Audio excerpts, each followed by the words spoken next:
policing the police every single day. Hey, Sheriff County, this is Sheriff County Copwatch, and before I do a screen read on this article on the sheriff stealing money from you, $500,000 a year in overtime. It's funny this is in the paper because I just heard from a little bird that, yeah, it is true. Because you guys are holding him accountable, because Sheriff County Copwatch is holding him accountable. They are having a hard time finding people, and people are leaving because you and Sheriff County Copwatch are holding them accountable. You are sick of the tyranny, the corruption, and people are retiring, leaving, quitting, getting fired. He can't find people. You'll hear in the article they're like way down on people. But here's another thing too. You do not need this many people if you're not fucking policing for profit. And that is exactly what he is doing. He is keeping the jail full, 700 beds all the time. You have one joint, you go to jail. He hates the new marijuana law because that's going to eat into his policing for profit with the courts, the jails, probation. God damn it, the fucking list is endless. But because of Copwatch, that is literally from an insider today, and you guys hold him accountable, it is slowly but surely working. Keep outing these motherfuckers and stop this tyranny. Take your goddamn country back like the founding fathers told you to do.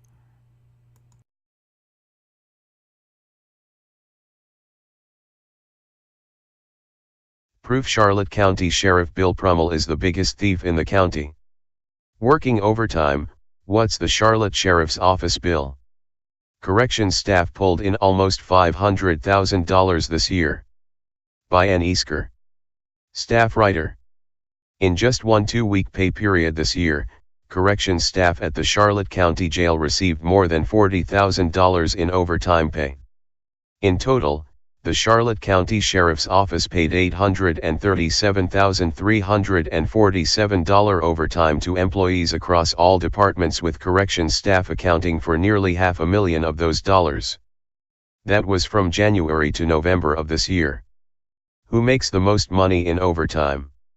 Corrections staff was paid $499,467, followed by District Patrol and Investigations at $107,290 and Communications at $70,623. Why so much overtime?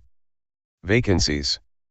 There are currently 22 vacancies in corrections, 27 in law enforcement, and 7 in communications, according to CCSO spokesperson Skip Conroy. But why so many vacancies? 10 positions were added to the jail for the new fiscal year that haven't been filled yet, along with usual retirements. Of the 81 new hires this year, 10 have left for the private sector or surrounding agencies offering pay incentives. Sheriff Bill Prummell has also mentioned a nationwide struggle to recruit, due in part to negative perceptions of law enforcement by the public, as well as difficulty competing with the private sector. How much does CCSO pay? The starting salary for corrections and law enforcement officers is $41,683 or $34,943 for recruits starting in the academy.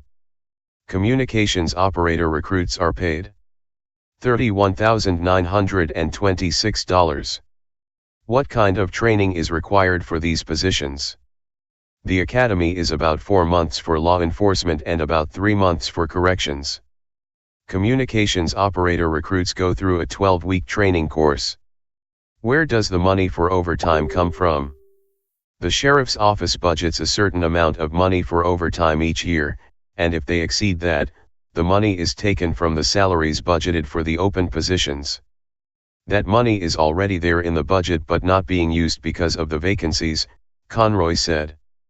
In fiscal year 2017, the agency budgeted $617,000 but ended up going over $785,995 because of Hurricane Irma.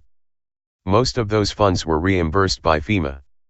For fiscal year 2018, The agency again budgeted $617,000 but ended up paying $844,311 because of vacancies. This year, they budgeted an 8% increase for overtime in anticipation of continued vacancies, for a total of $667,000.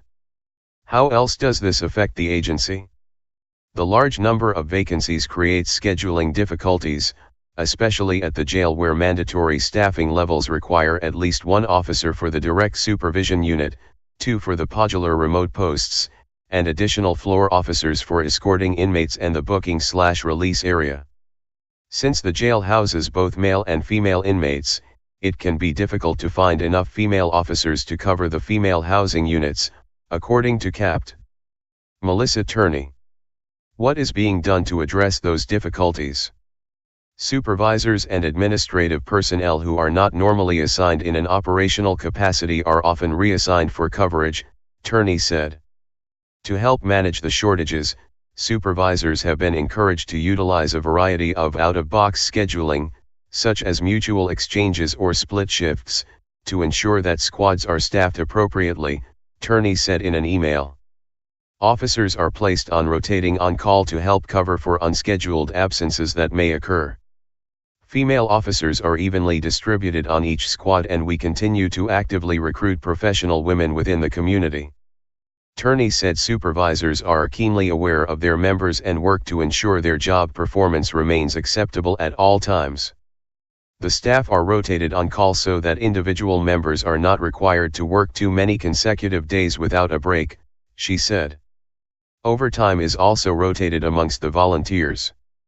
To ensure correctional staff do not become overwhelmed, the Bureau has also opened up to allow road patrol certified officers and lower-level supervisors to cover certain positions in lieu of forcing in members. Email, aeasker@sun-herald.com. Hey Sheriff County, this is Sheriff County Copwatch. I am using any video here with under fair use if you have criticism, reporting, teaching, etc. And please donate. I do not make money from YouTube, and there are different ways to donate in the video links. Thanks.